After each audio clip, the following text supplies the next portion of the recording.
Hello and welcome to Business Week Online. I'm Catherine Holohan, a writer here at businessweek.com, and I have with me Mr. Aaron Graham, Vice President and Chief Security Officer at Purdue Pharma, a pharmaceutical company and makers of the prescription painkiller OxyContin.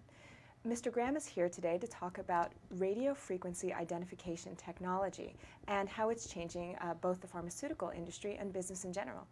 Welcome, Mr. Graham. Thanks for joining us today. Thank you very much. So I want to know how your experience as a DEA agent has shaped some of the things that you're doing at Purdue Pharma. Well, it's really a good question.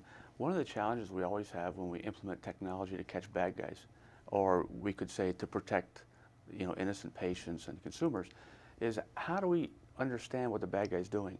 And so I spent much of 20 years working undercover for the government with bad guys, understanding what they wanted to do, how they wanted to do it, what kind of means they were going to use to defeat the law, circumvent the law. And so I know from that experience what we need to do technologically to overcome the bad guys' objectives. So at Purdue, as it is in other companies, it's critically important that we have a collaborative working relationship throughout the business.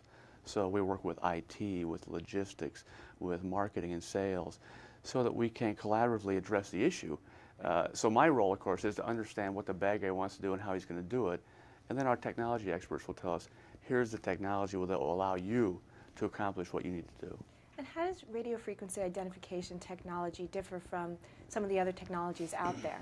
Yeah, it's a good question. Historically, barcoding for the last 20, 25 years was kind of the protocol that was used. And most people understand barcoding as a paper block with a set of lines on it, and you need what we call line of sight to read it. So you hold a reader up to it, and you can read one barcode, and it tells you what the SKU is, what the product line is. And if you have a 2D barcode, it will give you more information on what the item is. But what radio frequency ID does is allows you to read multiple items in a container where you can't see the tag. So if we're going to scan every item through an assembly line with traditional barcoding, we need to read every item. It's a relatively slow process.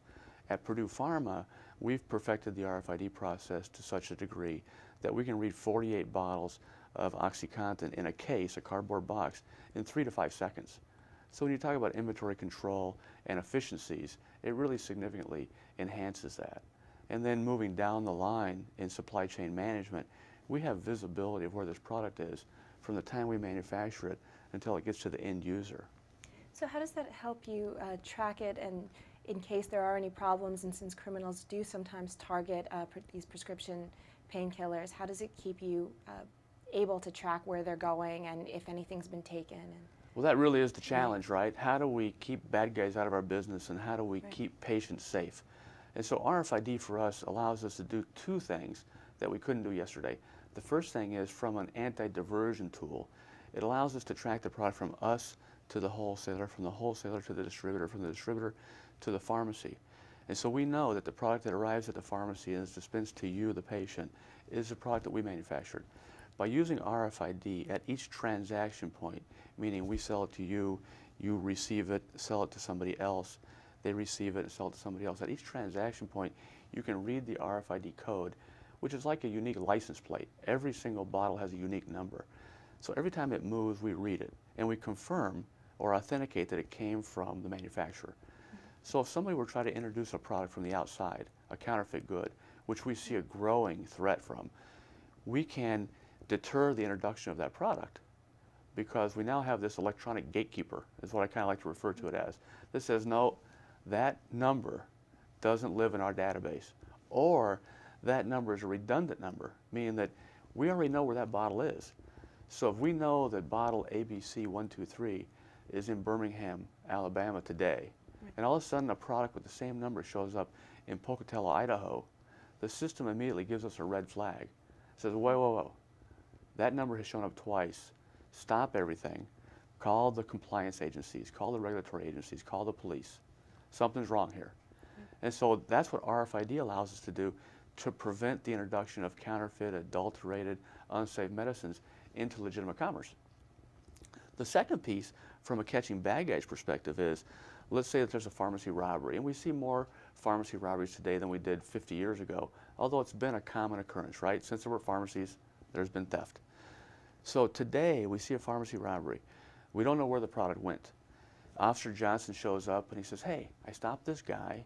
He had 3 bottles of product X.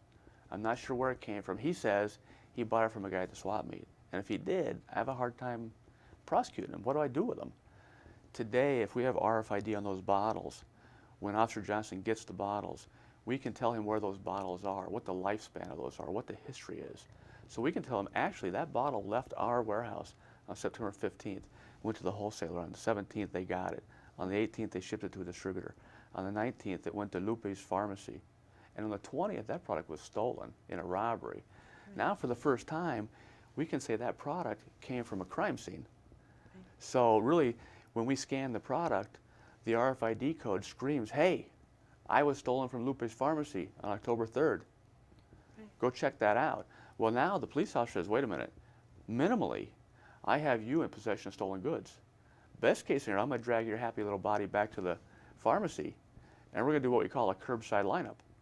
And the pharmacist said, wait a minute, that's the guy that was in here with the gun, right? Now we put somebody in jail. So to take it one step further, what Purdue Pharma did, based on my extensive background in law enforcement, we hooked up with FBI LEDA. It's a part of the FBI that does executive training for police executives across the country. And we donated 50 handheld RFID readers to police agencies across the U.S. who focus on prescription drug diversion and counterfeiting investigations. So now the resources exist for police officers in the field to say, hey, send me that gun over here, that reader. It looks like a gun, so we call it a gun. So I can find out where these products came from. And it doesn't just apply to pharmaceuticals. You know, we see an increasing threat to cargo hijacking and counterfeiting in golf clubs, sunglasses, medicines, petroleum products. And because we're all using basically a standardized RFID technology, regardless of your business sector, if you want to know where your products are and you want to keep the bad guys from submitting counterfeit goods into legitimate commerce and stealing your profits, right, RFID is the tool. And so we've given law enforcement the ability to protect many industries and many products. That's really interesting. So I saw your eyes light up a little bit when you were talking about the police officers in the street. How is it making that transition from the DEA to the corporate world? Yeah, it's an interesting question. And I spent so many years playing cops and robbers, right? I spent the most of my life undercover, smuggling narcotics from Latin America to the United States, and then in industry, smuggling counterfeit drugs from Southeast Asia and Europe into the United States. And now I find myself on the other side of the equation. The good news is all of my friends that I had in law enforcement are still there, and they're still looking for help. Law enforcement every day is looking for that collaborative public-private sector working relationship to make what they do more successful. And so we see in the corporate security world police officers, federal agents mostly coming to industry because we can tell industry, here's what we need to do as an entity, as an industry, to help law enforcement better protect us, better protect our customers, better protect our patients. And law enforcement is looking for that assistance. So it's a natural marriage between the corporate security department and industry and law enforcement. So it's been a really nice, plus it's a change, right? Everybody likes change. And so, and plus of course my mom's thrilled that I'm no longer in, shootouts as a SWAT agent or working undercover in Mexico smuggling heroin or cocaine. I'm now in a much more civilized environment. But because really my customer is still law enforcement, I still get to play with the guys. Sounds good. Well, thank you so much for joining us. It was my pleasure. Thank you. Thank you.